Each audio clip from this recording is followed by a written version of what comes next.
الحمدللہ والصلاة والسلام علی رسول اللہ وعلی آلہ وصحبہ وموالا۔ محترم بھائیوں اور دینی بہنوں، السلام علیکم ورحمۃ اللہ وبرکاتہ۔ اسلامی آداب کے ایڈوانس کورس میں آپ سب کا ہم ویلکم کرتے ہیں، اور آج کا کلاس ہمارا 10واں کلاس ہونے والا ہے۔ اسلامی آداب میں سے ایک ادب ہے نماز کے آداب۔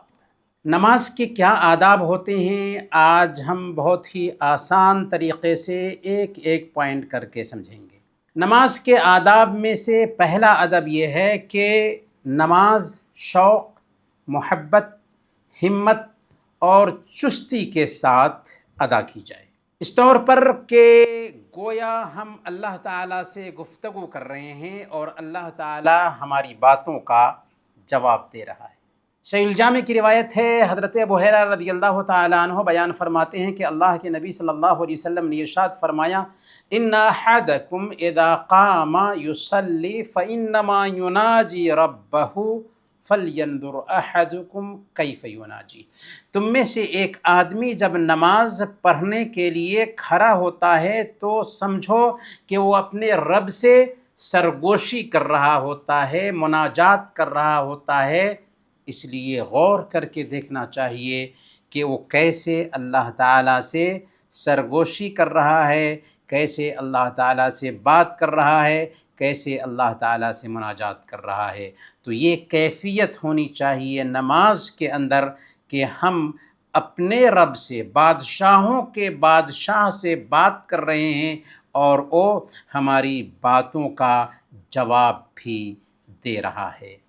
دوسرے نمبر پر، نماز کے لیے جانے سے پہلے اچھی طرح سے وضو کر لیں، اپنی شکل و صورت بہتر کر لیں، اچھا لباس پہن لیں، خوشبو لگا لیں، مسواک کر لیں، کیونکہ یہ ساری کی ساری چیزیں نماز کی تیاری میں آتی ہیں، نماز کو بہتر طریقے سے برتنے اور نماز کے آداب میں آتی ہیں۔ صحیح بخاری کی روایت ہے، اللہ کے نبی صلی اللہ علیہ وسلم نے بیان فرمایا کہ جب ایک آدمی وضو کرتا ہے اور اس کے سارے آداب کا خیال رکھ کر اچھی طرح سے وضو کرتا ہے، پھر مسجد کا رخ کرتا ہے اور سوائے نماز کے کسی اور ارادے سے وہ نہیں نکلتا، لم یخطو خطوۃً الا رفع بها درجہ وحطت عنہ بها خطیہ۔ تو ایسی حالت میں ایک ایک قدم پر اس کا ایک گناہ مٹتا ہے اور اس کا ایک درجہ بلند ہوتا ہے، اور فرشتے اس وقت تک اس کے لیے برابر دعا کرتے رہتے ہیں جب تک وہ مصلی پر بیٹھا رہتا ہے، جب تک وہ نماز کے انتظار میں لگا رہتا ہے۔ کہتے ہیں اللہم صلی علیہ، اللہم ارحمہ، اے اللہ اس پر اپنی رحمت اتار، اے اللہ اس پر رحم فرما۔ وَلَا تَزَالُ أَحَدُكُمْ فِي الصَّلَاةِ مَا دَامَ مَنْتَظَرَ الصَّلَاةِ، کہ جب تک کہ تم میں سے ایک آدمی نماز کا انتظار کرتا رہے، وہ نماز میں ہی شمار کر لیا جاتا ہے، نماز میں ہی اس کو شامل کر لیا جاتا ہے۔ گویا کہ جب ایک آدمی نماز کے لیے نکلتا ہے وضو کر کے، تو اس کے ہر قدم پر ایک گناہ اس کا مٹتا ہے اور اس کا ایک درجہ بلند ہوتا ہے، یہاں تک کہ مسجد جا کر کے نماز کا انتظار کرتا ہے 2 رکعت پڑھنے کے بعد، تو اصل میں وہ نماز میں ہی شامل کر لیا جاتا ہے، اور فرشتے اس کے لیے دعا کرتے رہتے ہیں کہ اے اللہ اس پر اپنی رحمتیں اتار، اے اللہ اس کے اوپر رحم فرما، یہاں تک کہ وہ گھر لوٹ کر آتا ہے۔ تو گویا کہ گھر سے نکلتے اور گھر سے لوٹ کر آنے تک کے جو اوقات ہیں، یہ سارے کے سارے نماز میں شامل کر لیے جاتے ہیں۔ تیسرا ادب نماز کا یہ ہے کہ نماز سے پہلے مشغول کر دینے والا جو بھی عمل ہے اس سے خود کو فارغ کر لینا چاہیے۔ اگر بھوک لگی ہوئی ہے، کھانا کھا لیں، پھر نماز کے لیے جائیں۔ اگر پیشاب پیخانے کی ضرورت ہے تو اس سے خود کو فارغ کر لیں، پھر نماز کے لیے جائیں۔ صحیح مسلم کی روایت ہے، اللہ کے نبی صلی اللہ علیہ وسلم نے بیان فرمایا، لا صلاۃ بحضرۃ طعام ولا وهو يدافعه الاخبثان، کہ جب کھانا حاضر ہو یا پیشاب اور پیخانہ کی سخت ضرورت ہو تو ایسی حالت میں نماز نہیں ہوتی۔ گویا کہ ایک آدمی کو چاہیے کہ نماز کے لیے خود کو فارغ کر لے ہر ٹینشن سے، ہر الجھن سے، اور بالکل پرسکون ہو کر کے نماز میں حاضر ہو۔ چوتھا ادب یہ ہے کہ نماز کے لیے جاتے وقت وقار ہو، سکینت ہو ہمارے اوپر، اطمینان کے ساتھ نماز کے لیے جائیں۔ صحیح بخاری اور صحیح مسلم کی روایت ہے، اللہ کے نبی صلی اللہ علیہ وسلم بیان فرماتے ہیں، اذا سمعتم الاقامۃ فامشوا الی الصلاۃ وعلیکم السکینۃ والوقار، کہ جب تم اقامت سنو تو نماز کے لیے چل پڑو، لیکن سکون اور وقار کو سامنے رکھو، یعنی نہایت ہی اطمینان اور سکون کے ساتھ میں نماز کے لیے جاؤ۔ ولا تسرعوا، اور جلدی جلدی دوڑ کر مت جاؤ، تیزی میں مت چلو۔ فما ادرکتم فصلوا وما فاتکم فاتموا، چنانچہ جو نماز تمہیں مل جائے اسے پڑھ لو، اور جو چھوٹ جائے اسے مکمل کر لو۔ تو نماز کے لیے جب ہم نکلتے ہیں تو نماز میں ہی شامل کر لیے جاتے ہیں، اسی لیے جلد بازی نہیں ہونی چاہیے، چھوٹے چھوٹے قدم اٹھاتے ہوئے اطمینان سے مسجد میں جانا چاہیے۔ پانچواں ادب یہ ہے کہ نماز میں اطمینان ہو، نماز میں خشوع اور خضوع ہو، نماز میں جلد بازی نہ ہو، غفلت نہ ہو۔ نماز کے جو پلرز ہیں جن کو ارکان کہتے ہیں، نماز کے جو واجبات ہیں، نماز کی جو شرطیں ہیں، نماز کی جو سنتیں ہیں، ان ارکان، واجبات، شرطوں اور سنتوں کو برتتے ہوئے نماز ادا کی جائے۔ جو لوگ رکوع اور سجدہ اطمینان سے نہیں کرتے، ان کو اللہ کے نبی صلی اللہ علیہ وسلم نے جانتے ہیں کیا فرمایا؟ سب سے بدترین چور فرمایا ہے۔ مسند احمد کی روایت ہے، اللہ کے نبی صلی اللہ علیہ وسلم نے ارشاد فرمایا، اسوأ الناس سرقۃ الذی یسرق من صلاتہ، چوروں میں سب سے برا چور وہ ہے جو نماز میں چوری کرتا ہے۔ صحابہ نیکیوں کے رسیہ تھے، انہوں نے پوچھا، یا رسول اللہ وکیف یسرق من صلاتہ، ایک آدمی نماز میں چوری کیسے کرے گا؟ تو اللہ کے نبی صلی اللہ علیہ وسلم نے فرمایا، لا یتم رکوعها ولا سجودها، نماز میں چوری یہ ہے کہ ایک آدمی رکوع اور سجدہ مکمل نہ کرے، رکوع اور سجدہ مکمل نہ کرے۔ اسی لیے اللہ تعالیٰ فرماتا ہے، فویل للمصلین الذین هم عن صلاتهم ساہون، ان نمازیوں کے لیے افسوس ہے، ہلاکت ہے، تباہی ہے جو اپنی نماز سے غافل ہیں، اپنی نماز میں غفلت برتتے ہیں۔ نماز تو پڑھتے ہیں لیکن نماز کو بے وقت کر دیتے ہیں، نماز تو پڑھتے ہیں لیکن نماز میں جاتے ہیں تو غافل ہو جاتے ہیں، ادھر ادھر ذہن منتشر ہو جاتا ہے۔ تو نماز کو پورے طور پر برتیں، اس طور پر کہ ذہن حاضر ہو، اللہ کی نگرانی کا احساس ہو، یہ سمجھیں کہ ہم اللہ تعالیٰ سے بات کر رہے ہیں، نماز میں جو کچھ بھی پڑھ رہے ہیں ان دعاؤں اور صورتوں کے معنی ہمیں یاد ہوں اور ان پر غور بھی کر رہے ہوں۔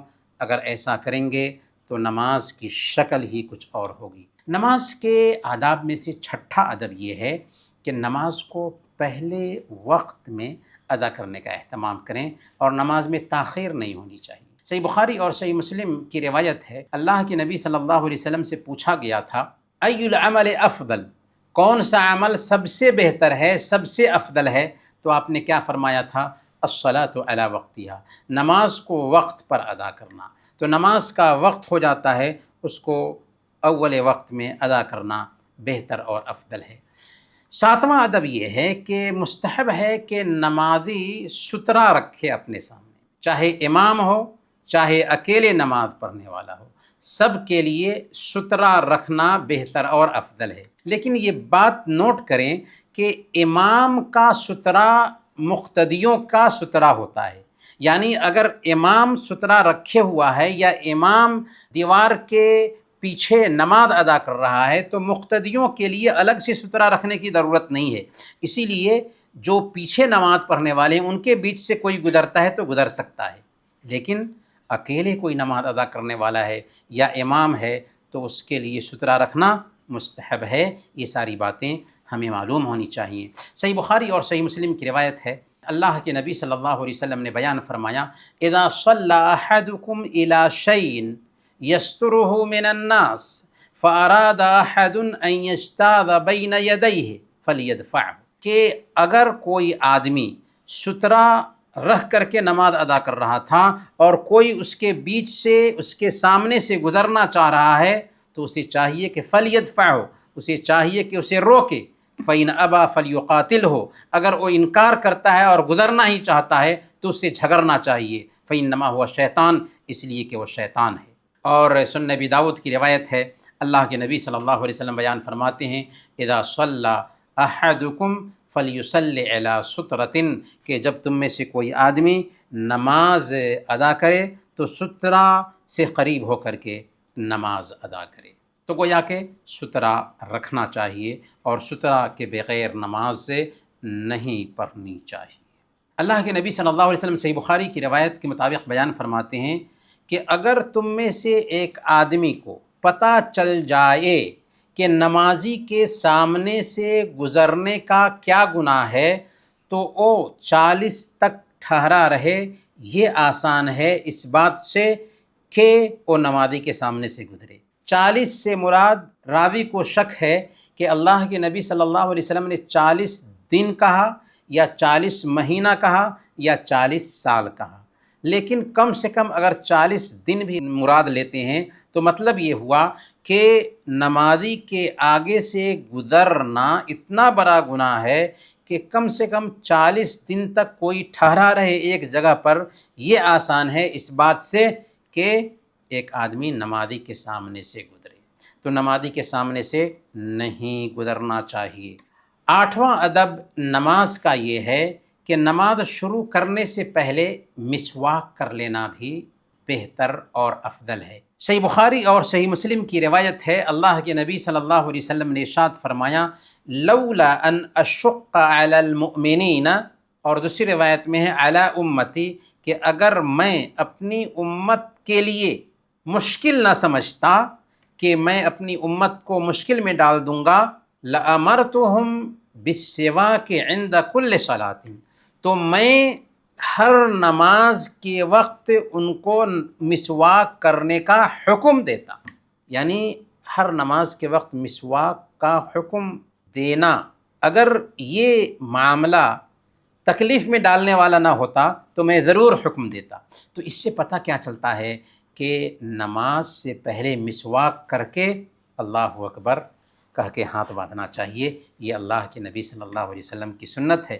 اسی طریقے سے وضو سے پہلے بھی مسواک کرنا اللہ کے نبی صلی اللہ علیہ وسلم کی سنت ہے۔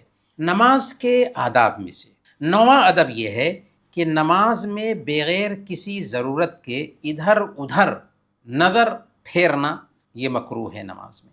صحیح بخاری اور صحیح مسلم کی روایت ہے، حضرت عائشہ صدیقہ رضی اللہ تعالی عنہ بیان فرماتی ہیں، سألت النبی صلی اللہ علیہ وسلم عن التفات الرجل فی الصلاۃ، کہ میں نے اللہ کے نبی صلی اللہ علیہ وسلم سے پوچھا کہ ایک آدمی اگر نماز میں ادھر ادھر نظریں پھیرتا ہے تو اس کا کیا حکم ہے؟ تو اللہ کے نبی صلی اللہ علیہ وسلم نے بیان فرمایا، هو اختلاس یختلس الشیطان من صلاۃ احدکم، کہ یہ اصل میں شیطان کی ایک اچک ہے جو تم میں سے ایک آدمی کی نماز سے کچھ اچک لیتا ہے۔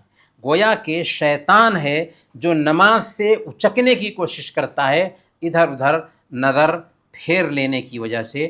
تو بہرحال نماز میں جب ایک آدمی جائے تو اس کی نگاہ سجدے کی جگہ پر ٹکی ہونی چاہیے، ادھر ادھر نگاہ نہ جائے۔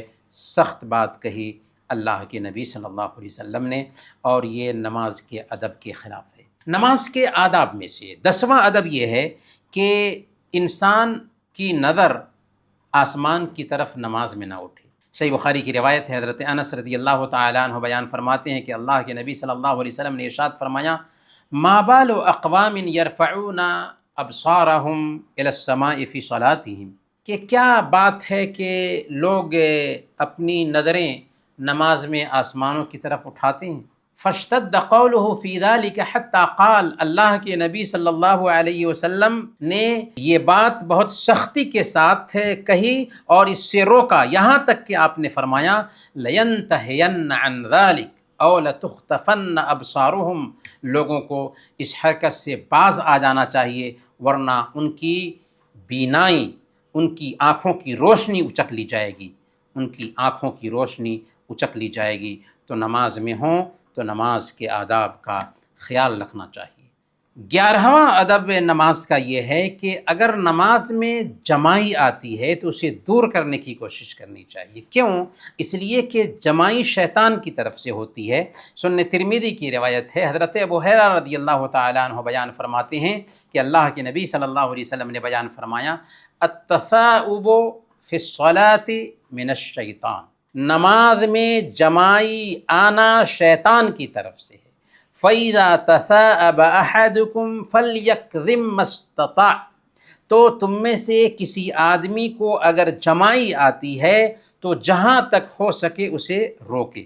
تو نماز میں جمائی آنی ہی نہیں چاہیے کیونکہ یہ سستی کی پہچان ہوتی ہے، اور نماز میں جب ہم جائیں تو ہمارے اندر چستی ہونی چاہیے، اور اگر جمائی آ جاتی ہے تو جس حد تک ہو سکتا ہو اسے روکنے کا اہتمام کرنا چاہیے۔ نماز کے آداب میں سے 12واں ادب یہ ہے کہ فرض نمازوں سے پہلے اور فرض نمازوں کے بعد کی جو سنتیں ہیں ان سنتوں کا اہتمام کیا جائے، کیونکہ ان سنتوں کی بہت زیادہ اہمیت بیان کی گئی ہے۔ صحیح مسلم کی روایت ہے، ام حبیبہ رضی اللہ تعالی عنہا اللہ کے نبی صلی اللہ علیہ وسلم کی بیوی بیان فرماتی ہیں کہ میں نے اللہ کے نبی صلی اللہ علیہ وسلم کو فرماتے ہوئے سنا، کیا سنا؟ ما من عبد مسلم یصلی للہ تعالی کل یوم 12 رکعۃ تطوعا غیر الفریضہ الا بنى اللہ لہ بیتا فی الجنہ۔ یہ صحیح مسلم کی روایت ہے، اللہ کے نبی صلی اللہ علیہ وسلم بیان فرماتے ہیں کہ جو مسلمان بندہ اللہ تعالیٰ کے لیے فرائض کے علاوہ دن اور رات میں 12 رکعت سنتیں ادا کرتا ہے، یہ سنن مؤکدہ ہیں، تو اللہ تعالیٰ اس کے لیے جنت میں گھر بناتا ہے۔ جنت میں اللہ تعالیٰ گھر بناتا ہے، کس بنیاد پر؟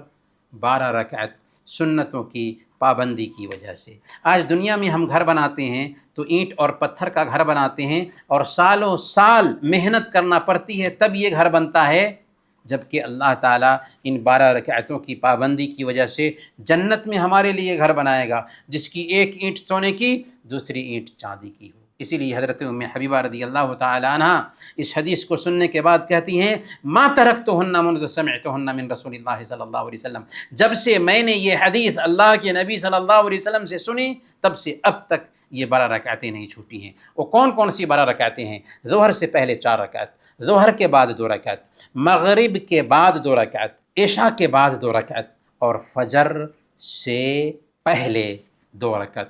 کل ملا کر کے کتنی رکعتیں بنتی ہیں؟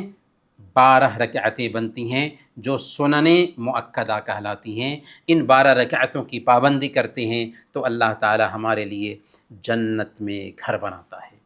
نماز کے آداب میں سے 13واں ادب یہ ہے کہ سجدے کی حالت میں ہم جائیں تو خوب سے خوب دعا کریں، لیکن سجدے کی دعا پڑھنے کے بعد اگر کوئی آدمی سجدے کی دعا نہیں پڑھتا ہے اور یوں ہی اپنے حساب سے دعا کرنے لگے تو نہیں، ایک واجب چھوٹ جائے گا۔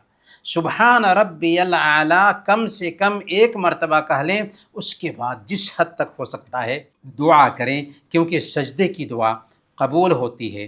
صحیح مسلم کی روایت ہے، اللہ کے نبی صلی اللہ علیہ وسلم نے ارشاد فرمایا اقرب ما یکون العبد من ربہ وہو ساجد فاکثروا الدعاء، کہ ایک بندہ اللہ تعالیٰ سے سب سے زیادہ قریب سجدے کی حالت میں ہو، لہذا تمہیں چاہیے کہ سجدے کی حالت میں زیادہ سے زیادہ دعا کرو۔ تو جب ہم سجدے کی حالت میں اللہ کے قریب ہوتے ہیں اور ہمارے ساتھ بہت سارے مسائل بھی لگے ہوتے ہیں، پریشانیاں بھی ہوتی ہیں، تو کیوں نہیں ہم مانگیں گے اللہ تعالیٰ سے سجدے کی حالت میں؟ تو اپنی عادت بنانی چاہیے کہ مختصر دعا ہی صحیح لیکن سجدے کی حالت میں ضرور اللہ سے مانگیں، لیکن سجدے کی دعا کرنے کے بعد۔ نماز کے آداب میں سے 14واں ادب یہ ہے کہ مردوں کے لیے ضروری ہے کہ وہ جماعت سے نماز ادا کریں۔ جماعت کی نماز اکیلے نماز کے مقابلے میں 27 گنا زیادہ اہمیت رکھتی ہے۔ یعنی اگر ہم اکیلے نماز پڑھتے ہیں 27 مرتبہ اور جماعت کے ساتھ وہی نماز ایک مرتبہ پڑھتے ہیں تو ایک مرتبہ جماعت کے ساتھ اس نماز کو پڑھنا 27 مرتبہ ریپیٹ بھی کر لیں، لیکن پھر بھی جماعت کے ساتھ ایک مرتبہ پڑھی گئی نماز زیادہ اہمیت رکھتی ہے۔ اور صحیح مسلم کی روایت ہے، حضرت ابو ہریرہ رضی اللہ تعالی عنہ بیان فرماتے ہیں کہ ایک نابینا صحابی تھے، عبداللہ بن ابن ام مکتوم ان کا نام تھا۔ وہ اللہ کے نبی صلی اللہ علیہ وسلم کی خدمت میں آئے اور عرض کیا کہ یا رسول اللہ انہ لیس لی قائد یقودنی الی المسجد، میرے پاس کوئی ایسا آدمی نہیں ہے کہ جو مجھے مسجد لا سکے، اور میں ایک نابینا انسان ہوں، آنکھوں سے دیکھ نہیں سکتا، تو کیا میرے لیے رخصت ہے کہ میں گھر میں نماز ادا کر لوں؟ تو اللہ کے نبی صلی اللہ علیہ وسلم نے ان کو چھوٹ دے دی۔ جب وہ جانے لگے تو اللہ کے نبی صلی اللہ علیہ وسلم نے ان کو بلایا اور سوال کیا، پوچھا هل تسمع النداء بالصلاة، کہ کیا اذان کی آواز سنتے ہو؟ انہوں نے کہا کہ نعم، ہاں اذان کی آواز تو سن لیتا ہوں۔ آپ نے فرمایا فأجب، تب تو تمہارے لیے چھوٹ نہیں، ضروری ہے کہ مسجد آ کر کے نماز پڑھ۔ ایک نابینا کو، ایک اندھے صحابی کو جب وہ اذان کی آواز سن لیتے ہیں تو چھوٹ نہیں ملتی کہ وہ گھر میں نماز پڑھ لے، تو آنکھ رکھنے والوں اور صحت رکھنے والوں کو کیوں کر چھوٹ ملے گی کہ وہ گھر میں نماز پڑھیں؟ تو نماز کے لیے ضروری ہے کہ مرد حضرات مسجد جائیں، ہاں عورتوں کے لیے بہتر ہے کہ وہ گھروں میں نماز ادا کریں۔ البتہ اگر ایک عورت مسجد نماز پڑھنے کے لیے جانا چاہتی ہے اور مسجد میں عورتوں کے لیے انتظام ہے تو عورتوں کو مسجد جانے سے نہیں روکا جا سکتا۔ اللہ کے نبی صلی اللہ علیہ وسلم نے بیان فرمایا لا تمنعوا اماء اللہ مساجد اللہ وبیوتہن خیر لہن، اللہ کی بندیوں کو اللہ کے گھر یعنی مسجد میں نماز کے لیے جانے سے مت روکو، البتہ ان کا گھروں میں نماز ادا کرنا ان کے لیے بہتر ہے۔ نماز کے آداب میں سے 15واں ادب یہ ہے کہ مرد حضرات جب مسجد جائیں تو پہلی صف میں نماز ادا کرنے کا اہتمام کریں۔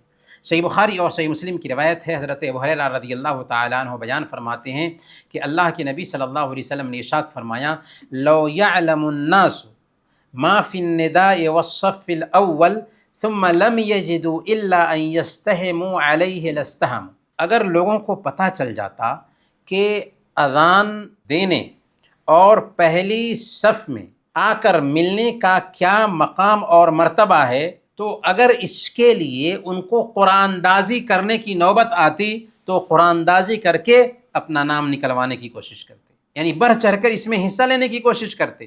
لیکن آج کیا ہوتا ہے کہ جو لوگ نماز پڑھتے بھی ہیں وہ لاسٹ میں جاتے ہیں، 2-3 رکعت ختم ہو جاتی ہے تو جاتے ہیں، نہیں، پہلے وقت میں اور پہلی صف میں جانے کا اہتمام کرنا چاہیے۔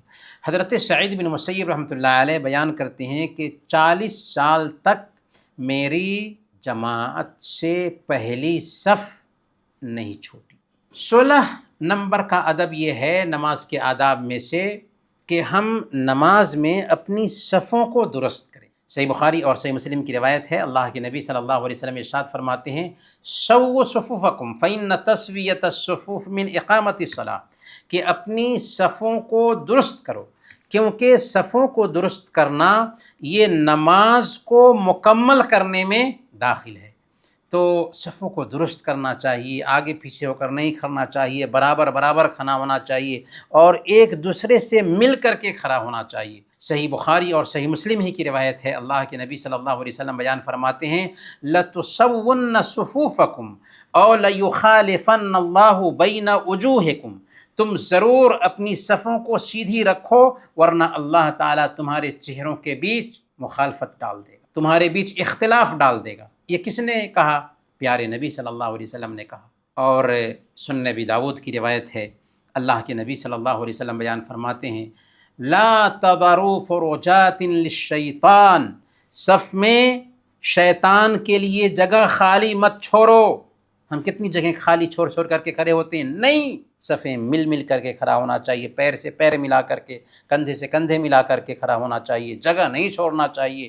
اللہ کے نبی صلی اللہ علیہ وسلم نے آگے فرمایا وَمَنْ وَصَلَ صَفًّا وَصَلَهُ اللَّهُ وَمَنْ قَطَعَ صَفًّا قَطَعَهُ اللَّهُ، جس نے صف کو ملایا اللہ اس کو ملائے، اور جس نے صف کو کاٹا اللہ اس کو کاٹ دے۔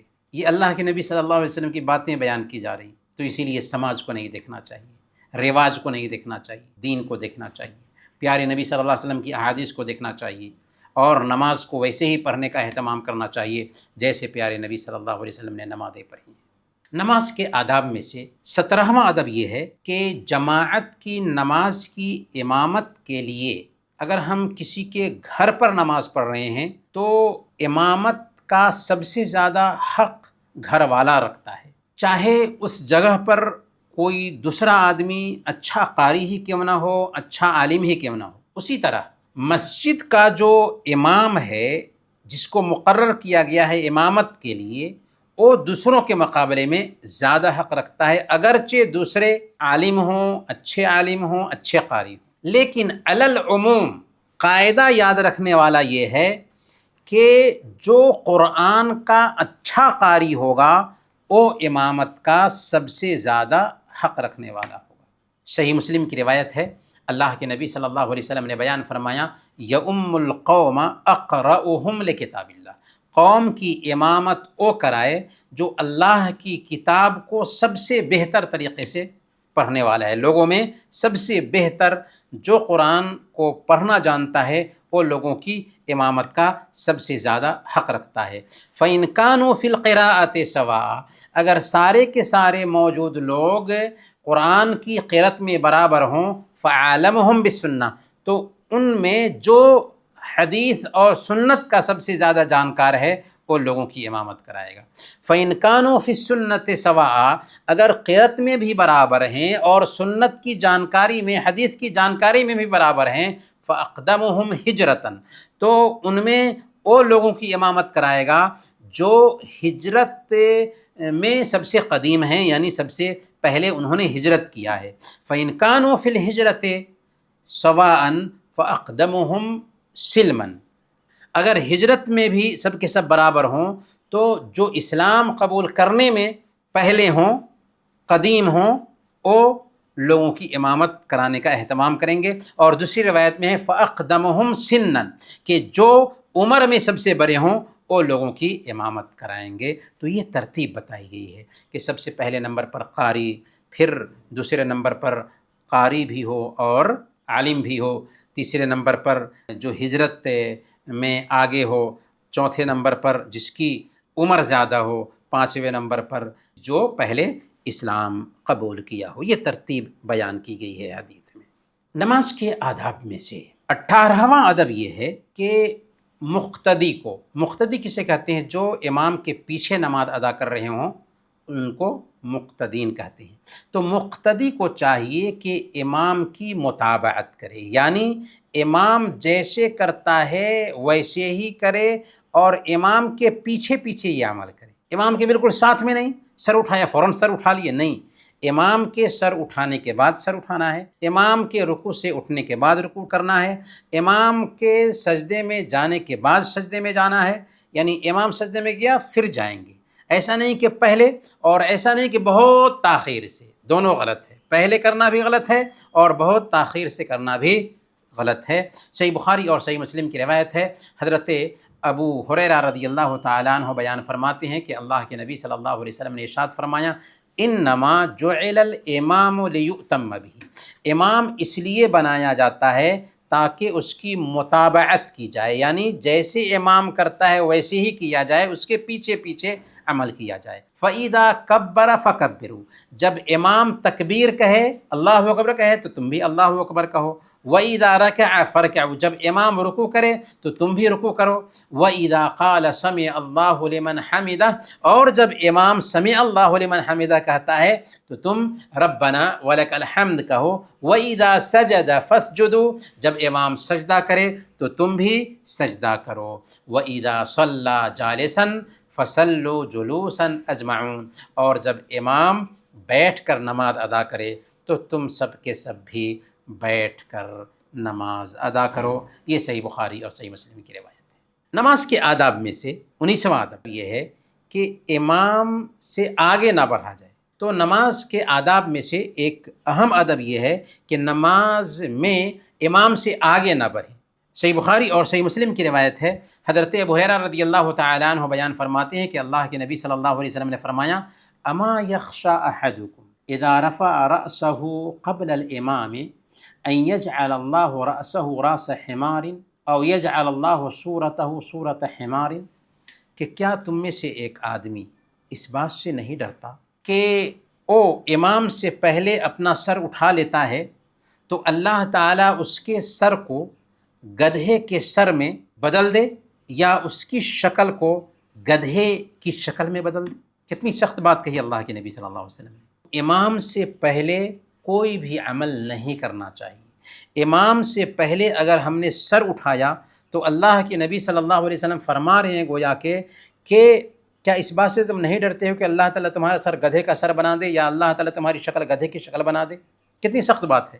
تو اسی لیے امام سے سبقت نہیں کرنا چاہیے، امام کے ساتھ ساتھ بھی عمل نہیں کرنا چاہیے، بلکہ امام کے وہ عمل کرنے کے بعد ہمیں وہ عمل کرنا چاہیے۔ نماز کے آداب میں سے 20واں ادب یہ ہے کہ امام جب سورہ فاتحہ سے فارغ ہوں تو سب لوگ آمین کہیں، یعنی جب امام سورہ فاتحہ پڑھ لے وَلَضَّالِّينَ تو امام آمین کہے گا، سب لوگ آمین کہیں گے۔ صحیح بخاری اور صحیح مسلم کی روایت ہے، حضرت ابو ہریرہ رضی اللہ تعالیٰ عنہ بیان فرماتے ہیں کہ اللہ کے نبی صلی اللہ علیہ وسلم نے ارشاد فرمایا، اذا امن الامام فامنوا فانه من وافق تامینه تامین الملائکۃ غفر له ما تقدم من ذنبه، کہ جب امام آمین کہے تو تم بھی آمین کہو، کیونکہ جس کی آمین فرشتوں کی آمین کے موافق ہوئی اس کے پچھلے گناہ معاف کر دیے جاتے ہیں۔ تو جب ہم آمین کہتے ہیں تو گویا کہ فرشتے بھی آمین کہتے ہیں، امام آمین کہتا ہے، فرشتے آمین کہتے ہیں، اور ہم بھی آمین کہتے ہیں، تو ہمارے گناہ معاف کر دیے جاتے ہیں۔ جو نمازیں سری ہیں یعنی قرأت آہستہ اس میں کی جاتی ہیں تو اس میں آمین بھی آہستہ سے کہی جائے گی، لیکن جو نمازیں جہری ہیں جن میں قرأت زور سے ہوتی ہیں تو ان میں آمین بھی زور سے کہا جائے گا۔ حضرت عطا بن ابی رباح رحمۃ اللہ علیہ صحیح بخاری کی روایت کے مطابق بیان کرتے ہیں کہ حضرت عبداللہ بن زبیر رضی اللہ عنہما اور وہ لوگ جو ان کے ساتھ تھے نماز پڑھ رہے تھے، اور اس زور سے آمین کہی کہ مسجد گونج اٹھی تھی۔ تو آمین زور سے کہنا بھی سنت ہے۔ نماز کے آداب میں سے 21واں ادب یہ ہے کہ اگر امام نماز میں بھول جاتا ہے تو اگر یہ بھولنا قرأت میں ہو تو لقمہ دیا جائے گا، پیچھے جو لوگ بھی ہوں گے وہ لقمہ دیں گے، اور اگر دوسرے کسی عمل میں سہو ہو جاتا ہے، غلطی ہو جاتی ہے، بھول چوک ہو جاتی ہے، تو سنت یہ ہے کہ مرد حضرات سبحان اللہ کہہ کے توجہ دلائیں گے۔ مثال کے طور پر امام کو دوسری رکعت کے بعد بیٹھنا چاہیے تھا لیکن وہ کھڑا ہو گیا، تو مرد حضرات سبحان اللہ کہیں گے تاکہ بیٹھ جائیں، اور عورتیں جو امام کے ساتھ پیچھے میں نماز ادا کر رہی تھیں، کیونکہ عورتوں کے لیے بھی جائز ہے کہ وہ جماعت کے ساتھ مردوں کے پیچھے نماز ادا کریں، تو عورتیں جو ہے نا تالی بجا کر کے امام کو متنبہ کریں گی۔ صحیح بخاری اور صحیح مسلم کی روایت ہے، اللہ کے نبی صلی اللہ علیہ وسلم نے بیان فرمایا، من نابہ شیء فی صلاتہ فلیقل سبحان اللہ، کہ جس کسی کو نماز میں کچھ پیش آ جائے یعنی کچھ غلطی ہو جائے تو اسے سبحان اللہ کہنا چاہیے یاد دلانے کے لیے امام کو۔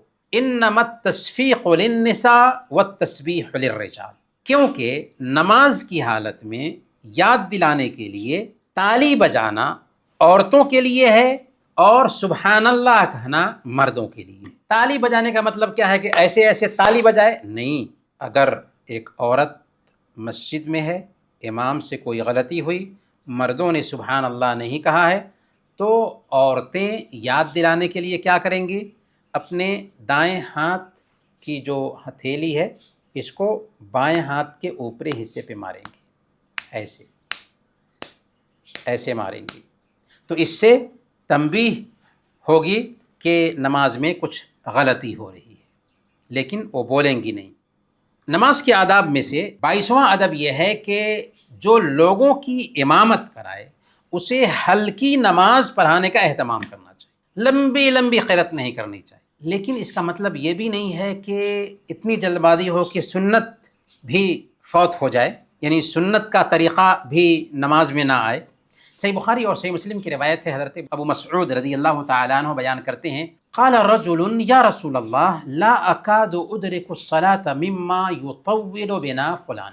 ایک آدمی آیا اللہ کے نبی صلی اللہ علیہ وسلم کے پاس اور اس نے کہا کہ فلاں آدمی اتنی لمبی نماز پڑھاتے ہیں، لمبی رکعت کرنے کی وجہ سے میں تھک جاتا ہوں، مجھ سے نہیں ہو پاتا۔ تو اللہ کے نبی صلی اللہ علیہ وسلم نے کیا کیا؟ حدیث کے الفاظ ہیں فما رأیت النبی صلی اللہ علیہ وسلم فی موعظۃ اشد غضبا من یومئذ، کہ اللہ کے نبی صلی اللہ علیہ وسلم کو اس دن سے زیادہ نصیحت کے اندر کسی بھی دن غصہ کرتے ہوئے نہیں دیکھا میں نے۔ فقال، اللہ کے نبی صلی اللہ علیہ وسلم نے فرمایا، ایھا الناس انکم منفرون، اے لوگو تم میں سے کچھ لوگ نفرت پیدا کرنے والے ہیں۔ فمن صلی بالناس فلیخفف، جو کوئی بھی لوگوں کی امامت کرائے اس کو چاہیے کہ ہلکی نماز پڑھائے۔ فإن فیہم المریض والضعیف وذا الحاجہ، اس لیے کہ ان کے بیچ مریض بھی ہوتے ہیں، کمزور لوگ بھی ہوتے ہیں اور ضرورت مند لوگ بھی ہوتے ہیں۔ تو اس سے پتہ کیا چلتا ہے؟ اس سے پتہ یہ چلتا ہے کہ لوگوں کی امامت کرانے والوں کو چاہیے کہ نماز ہلکی پڑھائے، کہ لوگ اوبے نہیں، لوگوں کے حالات کا خیال رکھنا چاہیے، کیونکہ ان میں کمزور لوگ ہوتے ہیں، ان میں مریض لوگ بھی ہوتے ہیں، ان میں ضرورت مند لوگ بھی ہوتے ہیں، ان کو جلدی ہوتی ہے، تو لوگوں کے حالات کا خیال رکھتے ہوئے لوگوں کی امامت کرنی چاہیے۔ نماز کے آداب میں سے 23واں ادب یہ ہے کہ سنت ہے کہ امام نماز سے سلام پھیرنے کے بعد نمازیوں کی طرف چہرہ کرے، یعنی جب امام سلام پھیرتا ہے نا تو سلام پھیرتے ہی نمازیوں کی طرف چہرہ کرے، پچھم منہ ہی بیٹھا نہ رہے۔ سنن ترمذی کی روایت ہے، حضرت سمرہ بن جندب رضی اللہ عنہ بیان کرتے ہیں کہ کان النبی صلی اللہ علیہ وسلم اذا صلی صلاۃ اقبل علینا بوجہہ، کہ نبی صلی اللہ علیہ وسلم جب نماز پڑھتے اور نماز سے فارغ ہوتے تو ہماری طرف اپنے چہرے سے متوجہ ہوتے تھے، ہماری طرف اپنے چہرے سے متوجہ ہوتے تھے۔ تو اس سے پتہ یہ چلا کہ امام کو چاہیے کہ سلام پھیرنے کے بعد مقتدیوں کی طرف چہرہ کر کے بیٹھے اور پھر ذکر میں لگ جائے۔ نماز کے آداب میں سے 24واں ادب یہ ہے کہ امام اور مقتدی دونوں کے لیے یہ مستحب ہے، یہ بہتر ہے، افضل ہے کہ جب نفلی نماز پڑھنا چاہیں تو جہاں پر فرض نماز ادا کی ہے اس جگہ سے ہٹ جائیں اور کسی دوسری جگہ نفلی نماز ادا کریں، ٹھیک ہے؟ صحیح مسلم کی روایت ہے، حضرت معاویہ رضی اللہ تعالیٰ عنہ بیان فرماتے ہیں کہ فإن رسول اللہ صلی اللہ علیہ وسلم امرنا بذلك الا توصل صلاة حتى نتكلم او نخرج۔ اللہ کے نبی صلی اللہ علیہ وسلم نے ہمیں اس بات کا حکم دیا کہ ہم ایک نماز کے بعد دوسری نماز کو نہ ملائیں یہاں تک کہ بات کر لیں یا وہاں سے ہٹ جائیں، وہاں سے نکل جائیں۔ تو گویا کہ فرض نماز سے فارغ ہوئے تو اسی جگہ پر سنت نماز پڑھنے کی بجائے ہٹ جانا چاہیے اور کسی دوسری جگہ پر سنت نماز پڑھنی چاہیے، تاکہ جگہ بھی گواہ بن جائے اور اللہ کے نبی صلی اللہ علیہ وسلم کی سنت بھی ادا ہو جائے۔ نماز کے آداب میں سے 25واں ادب یہ ہے کہ سخت گرمی میں ظہر کی نماز تاخیر سے پڑھی جائے گی۔ یہ اللہ کے نبی صلی اللہ علیہ وسلم کی سنت ہے کہ سخت گرمی ہو تو ظہر کی نماز کو ذرا تاخیر سے پڑھی جائے اور ٹھنڈی میں پہلے وقت میں ظہر کی نماز پڑھی جائے۔ صحیح بخاری اور صحیح مسلم کی روایت ہے، اللہ کے نبی صلی اللہ علیہ وسلم نے ارشاد فرمایا، اذا اشتد الحر فابردوا بالصلاۃ فإن شدۃ الحر من فیح جہنم، کہ جب سخت گرمی ہو تو نماز ہلکی کر دو، اس لیے کہ گرمی کی سختی جہنم کے سانس لینے کی وجہ سے ہوتی ہے۔ صحیح بخاری اور صحیح مسلم کی ایک دوسری روایت ہے جس میں اللہ کے نبی صلی اللہ علیہ وسلم بیان فرماتے ہیں اشتکت النار الی ربها فقالت رب اکل بعضی بعضا فاذن لی ان اتنفس۔ جہنم نے اللہ تعالیٰ سے شکایت کیا کہ اے اللہ، میرا بعض حصے کو کھاتا جا رہا ہے، اس لیے مجھے سانس لینے کی اجازت دے دی۔ چنانچہ اللہ تعالیٰ نے جہنم کو سانس لینے کی اجازت دے دی، ایک سانس ٹھنڈی میں اور ایک سانس گرمی میں۔ تو جو تم ٹھنڈی کا احساس پاتے ہو یہ جہنم کے ٹھنڈا سانس لینے کی وجہ سے ہے، اور جو تم گرمی کا احساس پاتے ہو یہ جہنم کے گرم سانس لینے کی وجہ سے ہے۔ گویا کہ اللہ کے نبی صلی اللہ علیہ وسلم جو الصادق المصدوق تھے، جو اپنی طرف سے کوئی بات نہیں بولتے تھے بلکہ ان هو الا وحی یوحی، وحی ہوتی تھی جو بولتے تھے، آپ نے یہ فرمایا کہ جہنم کی گرمی دراصل دنیا میں اثر ڈالتی ہے، اور جب جہنم سانس لیتی ہے گرم تو دنیا میں گرمی پیدا ہوتی ہے، جہنم جب سانس لیتی ہے ٹھنڈا تو دنیا میں ٹھنڈی پیدا ہوتی ہے۔ سائنس ابھی بھی بونی ہے، اسلام بہت ہی ماڈرن اور اپ ٹو ڈیٹ ہے، اس لیے سائنس اسلام کا مقابلہ نہیں کر سکتی، اور ایک وقت آئے گا کہ سائنس بھی اسلام کی ساری تعلیمات کی تائید کرے گی۔ تو اسلام سائنس کی مخالفت نہیں کرتا، لیکن یہ ماڈرن ہے، اپ ٹو ڈیٹ ہے، اس لیے اسلام نے یہاں پر ہمیں یہ سمجھایا کہ گرمی کی جو سختی ہوتی ہے جہنم کے سانس لینے کی وجہ سے ہوتی ہے، اور ٹھنڈی جو ہوتی ہے وہ بھی جہنم کے سانس لینے کی وجہ سے ہوتی ہے۔ تو ابھی جو ہم ٹھنڈی میں ہیں ہمیں جہنم کو یاد کرنا چاہیے اور جہنم سے بچنے کی پلاننگ کرنی چاہیے۔ اللہ کے نبی صلی اللہ علیہ وسلم نے بیان فرمایا یا ایھا الذین آمنوا قوا انفسکم واہلیکم نارا، اے ایمان والو اپنے آپ کو اور اپنے گھر والوں کو جہنم کی آگ سے بچا لو۔ تو ہم نماز کے آداب جان رہے تھے، نماز کے آداب میں سے 26واں ادب یہ ہے کہ اگر امام مسجد سے باہر ہو تو جب تک مقتدی امام کو نہ دیکھ لیں تب تک کھڑے نہیں ہوں گے۔ کیا مطلب؟ مطلب یہ ہے کہ ابھی اقامت نہیں ہوئی ہے اور امام مسجد میں نہیں ہے، تو جب تک کہ امام مسجد میں نہ آ جائے تب تک کہ مقتدی لوگ صف بندی کے لیے کھڑے نہیں ہوں گے۔ صحیح بخاری اور صحیح مسلم کی روایت ہے، اللہ کے نبی صلی اللہ علیہ وسلم نے بیان فرمایا اذا اقیمت الصلاۃ فلا تقوموا حتی ترونی، کہ جب اقامت کہہ دی جائے تو اس وقت تک نہ کھڑے ہو جب تک کہ مجھے دیکھ نہ لو۔ ہاں، مقتدیوں کے لیے گنجائش ہے کہ اقامت کے شروع میں کھڑے ہوں یا اقامت کے بیچ میں کھڑے ہوں یا اقامت ختم ہونے کے بعد کھڑے ہوں، لیکن جب تک کہ امام نہیں دکھتا ہے تب تک کہ مقتدیوں کو صف بندی نہیں کرنی چاہیے۔ یہ بھی ایک ادب ہے۔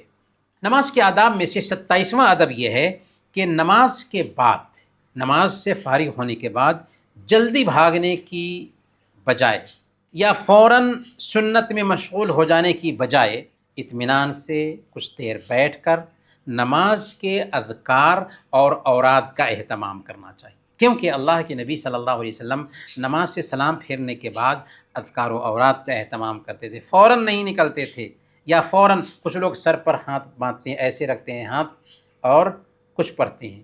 اللہ کے نبی صلی اللہ علیہ وسلم کی یہ سنت نہیں، اور جو طریقہ اللہ کے نبی صلی اللہ علیہ وسلم کا نہیں ہو وہ طریقہ مردود ہے۔ من عمل عملا لیس علیہ امرنا فہو رد، جس نے کوئی ایسا کام کیا جو ہماری شریعت کے مطابق نہیں وہ مردود ہے۔ تو نماز سے سلام پھیرنے کے بعد کیا کرنا ہے ہمیں؟ صحیح مسلم کی روایت ہے، حضرت ثوبان رضی اللہ تعالیٰ عنہ بیان فرماتے ہیں کہ اللہ کے نبی صلی اللہ علیہ وسلم نماز سے سلام پھیرتے تو 3 بار کہتے تھے استغفر اللہ استغفر اللہ استغفر اللہ، پھر کہتے اللہم انت السلام ومنک السلام تبارکت یا ذا الجلال والاکرام۔ تو یہ دعا پڑھنی چاہیے۔ اسی طریقے سے 33 مرتبہ سبحان اللہ، 33 مرتبہ الحمدللہ اور 33 مرتبہ اللہ اکبر کہنا چاہیے، اور 100 کی گنتی اس کلمے پر مکمل کرنا چاہیے، لا الہ الا اللہ وحدہ لا شریک لہ لہ الملک ولہ الحمد وہو علی کل شیء قدیر۔ جو آدمی ایسے کہتا ہے، اللہ کے نبی صلی اللہ علیہ وسلم نے بیان فرمایا، صحیح مسلم کی یہ روایت ہے، غفرت خطایاہ وان کانت مثل زبد البحر، کہ اس کے گناہ بخش دیے جاتے ہیں اگرچہ سمندر کے جھاگ کے برابر ہی کیوں نہ ہو۔ یہاں پر جو ذکر ہے اس میں 33 مرتبہ سبحان اللہ، 33 مرتبہ الحمدللہ اور 34 مرتبہ اللہ اکبر بھی کہنا ثابت ہے۔ اسی طریقے سے آیت الکرسی بھی پڑھ لیں۔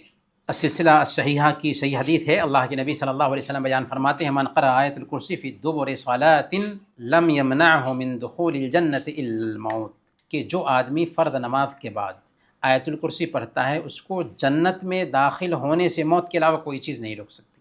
تو پتہ کیا چلا کہ جو آدمی ہر فرض نماز کے بعد آیت الکرسی پڑھتا ہے موت کے علاوہ کوئی بھی چیز اس کو جنت میں داخل ہونے سے نہیں روکے گی۔ تو کتنی فضیلت ہے، کتنا مقام اور مرتبہ ہے۔ سنت کے مطابق جب ہم عمل کرتے ہیں نماز میں تو یہی فائدہ ہوتا ہے۔ نماز کے آداب میں سے 28واں ادب یہ ہے کہ نفلی نمازیں گھر میں ادا کریں۔ فرض نماز کے لیے مسجد جانا ضروری ہے مردوں کے لیے، لیکن نفلی نمازیں گھر پر ادا کرنا بہتر ہے۔ اس لیے اگر کوئی آدمی فرض نماز پڑھ لیتا ہے اور نکل جاتا ہے تو فوراً غلط فہمی کا شکار نہیں ہونا چاہیے کہ اس نے سنت نہیں پڑھی۔ سنت گھر پر پڑھنا افضل ہے۔ صحیح بخاری کی روایت ہے، اللہ کے نبی صلی اللہ علیہ وسلم بیان فرماتے ہیں فَصَلُّوا أَيُّهَا النَّاسُ فِي بُيُوتِكُمْ فَإِنَّ أَفْضَلَ الصَّلَاةِ صَلَاةُ الْمَرْءِ فِي بَيْتِهِ إِلَى الْمَكْتُوبَةِ، لوگوں اپنے گھروں میں بھی نماز پڑھو، کیونکہ ایک انسان کی سب سے افضل نماز اس کے گھر میں پڑھی گئی نماز ہے سوائے فرائض کے۔ فرض نماز کہاں افضل ہے؟ مسجد میں، لیکن فرض کے علاوہ سنت نمازیں کہاں افضل ہیں؟ گھر میں۔ نماز کے آداب میں سے 29واں ادب ہے جو نماز ادا کرنا بھول گیا یا نماز سے سویا رہ گیا، جب اسے یاد آئے یا بیدار ہو تو فوراً اس نماز کو ادا کرنا چاہیے، ٹال مٹول نہیں کرنا چاہیے۔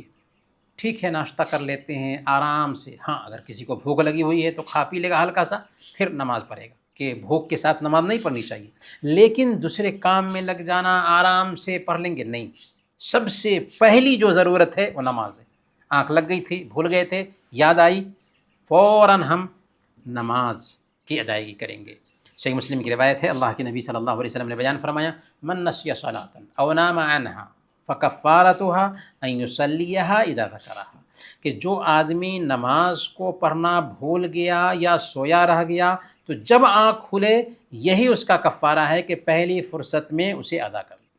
نماز کے آداب میں سے 30واں ادب ہے کہ نماز کے اثرات خود میں پیدا کرنے کی کوشش کریں، کیونکہ نماز اثر ڈالتی ہے۔ نماز کا اثر ایک انسان پر ظاہر ہوتا ہے۔ اللہ رب العالمین سورہ العنکبوت آیت نمبر 45 میں بیان فرماتا ہے وَأَقِمِ الصَّلَاةَ إِنَّ الصَّلَاةَ تَنْهَا عَنِ الْفَحْشَاءِ وَالْمُنْكَرِ، نماز قائم کرو کیونکہ نماز بے حیائی اور بری باتوں سے روکتی۔ اگر نماز پڑھ رہے ہیں برائی کا کام بھی کر رہے ہیں تو نماز صحیح نہیں ہو رہی ہے، نماز کو صحیح کرنے کی کوشش کرنی ہے۔ اور اگر ہم کسی برائی سے بچنا چاہتے ہیں نماز شروع کر دیں، ساری برائی ختم ہو جائے گی ہمارے اندر سے۔ تو اسی لیے اگر ہم پنکچول بننا چاہتے ہیں، اگر ہم ترقی کرنا چاہتے ہیں، اگر ہم ذہنی سکون چاہتے ہیں، اگر ہم دنیا میں آگے بڑھنا چاہتے ہیں، نمازوں کی پابندی کریں۔ جو کامیاب انسان ہوتا ہے نا وہ نمازیں نہیں چھوڑتا۔ آخری جو نقطہ ہے اور سب سے اہم نقطہ ہے وہ یہ ہے کہ سنت کے مطابق ہونی چاہیے۔ جیسے اللہ کے نبی صلی اللہ علیہ وسلم نے نمازیں پڑھیں ویسے ہی ہم نماز پڑھنے کا اہتمام کریں۔ یہ جو 30 آداب بیان کیے گئے ہیں نبی صلی اللہ علیہ وسلم کے بتائے ہوئے آداب ہیں، تو ہم ویسے ہی نماز ادا کریں گے جیسے نبی صلی اللہ علیہ وسلم نے نماز پڑھی ہے۔ اور باضابطہ اللہ کے نبی صلی اللہ علیہ وسلم نے صحیح بخاری کی روایت کے مطابق بیان فرمایا صلو کما رأیتمونی اصلی، ویسے ہی نماز ادا کرو جیسے تم نے ہمیں نماز پڑھتے ہوئے دیکھا ہے۔ اور اللہ کے نبی صلی اللہ علیہ وسلم نے صحابہ کو باضابطہ نماز پڑھائی ہے۔ آپ ممبر پر چڑھ کر کے امامت کراتے ہیں صحابہ کی تاکہ لوگ دیکھیں کہ کیسے نماز پڑھی جائے گی، اور صحابہ نے ان نمازوں کو سیکھا، یاد کیا، بعد والوں تک پہنچایا، یہاں تک کہ حدیث کی کتابوں میں اللہ کے نبی صلی اللہ علیہ وسلم کی نماز کا پورا آتھینٹک طریقہ پایا جاتا ہے۔ آپ نے فرمایا صلو کما رأیتمونی اصلی، ویسے ہی نماز پڑھو جیسے تم نے ہمیں نماز پڑھتے ہوئے دیکھا ہے۔ انہی باتوں کے ساتھ آج کا یہ درس ہم ختم کرتے ہیں۔ آپ کے پاس کسی بھی طرح کا سوال ہے، کچھ پوچھنا ہے، کچھ غلط فہمی ہے تو پوچھ سکتے ہیں، نماز کے حوالے سے ہو یا کسی بھی طریقے کا کوئی سوال ہو، اگر پوچھنا چاہیں تو پوچھ سکتے ہیں۔ جی السلام علیکم ورحمۃ اللہ وبرکاتہ۔ وعلیکم السلام ورحمۃ اللہ وبرکاتہ۔ جی سر آزاد بھائی، پوچھنا یہ ہے کہ جیسے نماز میں سجدے میں جاتے تھے کچھ لوگوں کا پیر اڑ جاتا ہے، تو کیا وہ نماز سے ہٹ گیا بندہ، نماز چھوٹ گیا، کیا ہے یہ؟ پیر کا اٹھ جانا الگ بات ہے، لیکن اٹھانا صحیح نہیں ہے۔ یعنی سنت یہ ہے کہ دونوں پیر کی جو انگلیاں ہوں وہ انگلیاں قبلہ کی طرف ہوں اور زمین سے ٹکی ہوئی ہوں، تو پیر کو اٹھا لینا یہ سنت نہیں ہے۔ اگر اٹھ گیا تو کوئی حرج کی بات نہیں، لیکن سنت کا طریقہ یہ ہے کہ پیر زمین سے لگا ہوا ہو اور اس پیر کی جو انگلیاں ہیں وہ قبلہ رخ ہوں۔ تو شیخ وہ جو جہنم اور جتنا جو سانس کے بارے میں جو آپ بول رہے تھے شیخ، کہ جہنم میں سانس لیتی ہے گرمی تو اپنی گرماہٹ کو کھینچتی ہے، اس طریقے سے تو ٹھنڈ ہوتی ہے، تو یعنی سال میں لیتی ہے یا ایک بار چھوڑتی بھی ہوگی نا، کہ اپنی گرماہٹ کو چھوڑتی ہوگی تو گرمی ہوتی ہوگی، اور سانس لیتی ہوگی تو پورے گرماہٹ کو کھینچتی ہوگی تو ٹھنڈ ہوتی ہوگی، ایسا ہے نا سر؟ ایسی بات نہیں ہے، جہنم میں ٹھنڈی کا بھی عذاب ہے۔ جہنم میں زمہریر ہے، قرآن میں بھی اس کا ذکر کیا گیا ہے کہ جیسے جہنم میں گرمی کا عذاب ہے، بہت سارے لوگ یہ نہیں جانتے کہ جہنم میں صرف گرمی ہی کا عذاب ہے۔ نہیں، صرف جہنم میں آگ ہی نہیں ہے، بلکہ جہنم میں عذاب کے لیے ٹھنڈی بھی ہے، جس کو زمہریر کہا گیا ہے۔ تو زمہریر برف بنا دینے والا ہے، یہ بھی عذاب ہے جو جہنمیوں کو اس سے دوچار کیا جائے گا۔ تو جہنم جب سانس لیتا ہے تو ٹھنڈا سانس بھی لیتا ہے، گرم سانس بھی لیتا ہے۔ ایک سوال اور تھا سر۔ جی جی۔ سوال یہ کہ جیسے آدمی گیا مغرب کی نماز آدمی پڑھ رہا ہے تو ایک رکعت نکل گئی، دوسرے رکعت میں شامل ہوا، تو میری تو پہلی رکعت ہوگی، تو جب پہلی رکعت ہوئی تو امام اس میں قرات کر رہے ہیں سیکنڈ میں، اور میری پہلی ہوئی، جب اس کے بعد تشہد میں بیٹھ گیا، پھر اب اٹھیں گے تو تسری پھر وہاں سے شروع ہوتا ہے کہ وہاں پہ پھر میرے کو ثنا یہ صرف فاتحہ کے ساتھ کوئی صورت پڑھنی ہے نا شیخ، میری تو پہلی ہے۔ جی۔ اور پھر اس میں اگر ٹائم نہیں ملا، اگر رکو مل گیا مان لیا، تو پھر یعنی کہ لاسٹ والی میں پھر آدمی پڑھے گا۔ آپ چونکہ پہلی رکعت جو امام کے ساتھ لاسٹ والی رکعت پاتے ہیں نا، وہ آپ کی پہلی رکعت شمار کی جائے گی، اگرچہ امام کی وہ دوسری ہو یا تیسری ہو، لیکن آپ کی وہ پہلی رکعت شمار کی جائے گی۔ اس ناحیہ سے آپ جب دوسری رکعت ادا کرنے جائیں گے تو پہلی اور دوسری رکعت میں تو سورہ فاتحہ کے ساتھ دوسری سورہ ملاتے ہیں، تو پہلی رکعت آپ کی ہو چکی ہے، دوسری رکعت جو ہوگی اس میں سورہ فاتحہ کے ساتھ کوئی سورہ ملائیں گے، لیکن تیسری رکعت میں سورہ فاتحہ کے ساتھ کوئی سورہ نہیں ملائیں گے، کیونکہ وہ آپ کی تیسری رکعت ہو رہی ہے۔ دیکھیں، سورہ فاتحہ کے ساتھ کوئی دوسری سورہ ملانا یہ سنت ہے، سنت ہے۔ اگر کسی آدمی نے نہیں پڑھا تو اس کی نماز ہو جائے گی، نماز ہو جائے گی۔ ایسے بھی عام حالات میں سورہ فاتحہ کے ساتھ دوسری سورہ ملانا یہ سنت ہے، لیکن سورہ فاتحہ پڑھنا نماز کا رکن ہے، لیکن دوسری سورہ ملانا یہ سنت ہے۔ تو بہرحال صورتیں پڑھنی چاہیے، لیکن اگر کوئی نہ بھی پڑھا تو کوئی حرج کی بات نہیں۔ عائشہ نور نے سوال پوچھا ہے کہ کیا مرد اور عورت کے نماز ادا کرنے کا طریقہ الگ الگ ہے؟ اللہ کے نبی صلی اللہ علیہ وسلم نے صحیح بخاری کی روایت کے مطابق ابھی ہم نے جانا ہے کہ صلو کما رأیتمونی اصلی، ویسے ہی نماز ادا کرو جیسے تم نے ہمیں نماز ادا کرتے ہوئے دیکھا ہے۔ تو اس سے پتہ یہ چلا کہ ہم نماز ویسے ہی ادا کریں گے جیسے اللہ کے نبی صلی اللہ علیہ وسلم نے نماز ادا کیا۔ ظاہر سی بات ہے کہ اللہ کے نبی صلی اللہ علیہ وسلم نے یہ خطاب مردوں کو بھی کیا تھا، یہ خطاب عورتوں کو بھی کیا تھا، تو اس ناحیہ سے عورتیں ویسے ہی نماز ادا کریں گی جیسے مرد نماز ادا کریں گے، کیونکہ یہی اللہ کے نبی صلی اللہ علیہ وسلم کی سنت ہے۔ تفریق کیا ہے کہ عورت کا لباس بالکل مکمل ہوگا کہ چہرہ اور ہتھیلی کے علاوہ سارے اعضاء ڈھکے ہوئے ہوں گے۔ اسی طریقے سے تفریق یہ ہے کہ اگر نماز میں عورت ہے اور امامت مرد کرا رہا ہے تو تالی بجا کر کے امام کو تنبیہ کرے گی، تو یہ تفریق ہے، لیکن تفریق نماز کی شکل میں نہیں ثابت ہے کہیں بھی۔ جیسے ایک عورت اگر سجدے میں جائے گی تو اپنے کلہے کو اپنے گھٹنے سے ملا کر کے نماز پڑھے گی، یہ ساری تفریق حدیث سے ثابت نہیں ہے۔ جیسے مرد کی نماز ہوتی ہے ہو بہو ویسے ہی عورت کی نماز ہوگی۔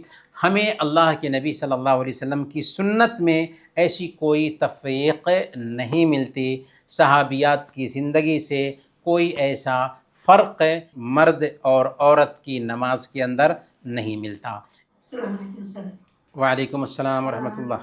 جی سسٹر، ہم سب کے لیے چاندی اور سونے کا برتن میں کھانے پینے کے لیے حرام ہے، یہ ہم لوگ جانکاری ہو گئی، لیکن کوئی اور سونے کا چیز جیسے پائل وغیرہ کچھ پیر میں ڈالتی ہے، کیا حرام ہے؟ عورت اور مرد دونوں کے لیے چاندی کے برتن میں کھانا پینا حرام ہے، مرد کے لیے سونا حرام ہے۔ سونے کی انگوٹھی بھی حرام ہے، چاہے شادی میں دی جائے کبھی بھی دی جائے۔ ایک مرتبہ اللہ کے نبی صلی اللہ علیہ وسلم نے سونا اور ریشم کو لیا اور کہا ان ہذین حرام علی ذکور امتی حل لاناثھا، کہ میری امت کے مردوں پر یہ دو چیزیں یعنی سونا اور ریشم حرام ہے اور عورتوں پر جائز ہے۔ اللہ کے نبی صلی اللہ علیہ وسلم نے ایک صحابی کو دیکھا کہ وہ سونے کی انگوٹھی پہنے ہوئے تھے تو کھینچا ان کی انگلی سے اور نکال کر پھینک دیا اور کہا کہ ایعمد احدکم الی جمرۃ من نار فیجعلھا فی یدہ، کہ کیا بات ہے کہ تم میں سے ایک آدمی آگ کے انگارے اپنی انگلی میں پہنتا ہے۔ بعد میں جب اللہ کے نبی صلی اللہ علیہ وسلم وہاں سے نکل گئے تو کسی نے کہا کہ لے لو اور استعمال کر لو گے، تو اس نے کہا کہ نہیں، میں اس انگوٹھی کو نہیں اٹھا سکتا جسے اللہ کے نبی صلی اللہ علیہ وسلم نے اپنے ہاتھ سے پھینک دیا ہو۔ تو یہ ان کا ایمان تھا کہ اللہ کے نبی صلی اللہ علیہ وسلم نے جب ان کی انگلی سے انگوٹھی نکالا اور پھینک دیا تو انہوں نے اٹھایا بھی نہیں اسے۔ تو پتہ یہ چلا کہ مردوں کے لیے انگوٹھی پہننا بھی جائز نہیں ہے سونے کی، ہاں چاندی کی انگوٹھی پہن سکتا ہے۔ پھر کچھ حقیقی پتھر لوگ لگاتے کرتے ہیں، انگوٹھی پہنتے اس میں سے، کیا یہ صحیح ہے مردوں کے لیے؟ نگ والی حقیقی پتھر کیا اس طریقے سے؟ ہاں، کتنا بھی قیمتی پتھر ہو پہنا جا سکتا ہے اس کی انگوٹھی۔ اگر سونا سے بھی قیمتی پتھر ہے اس کی انگوٹھی پہن سکتے ہیں، لیکن سونے کی انگوٹھی پہننا جائز نہیں۔ وصلی اللہ علی نبینا محمد وعلی آلہ وصحبہ اجمعین۔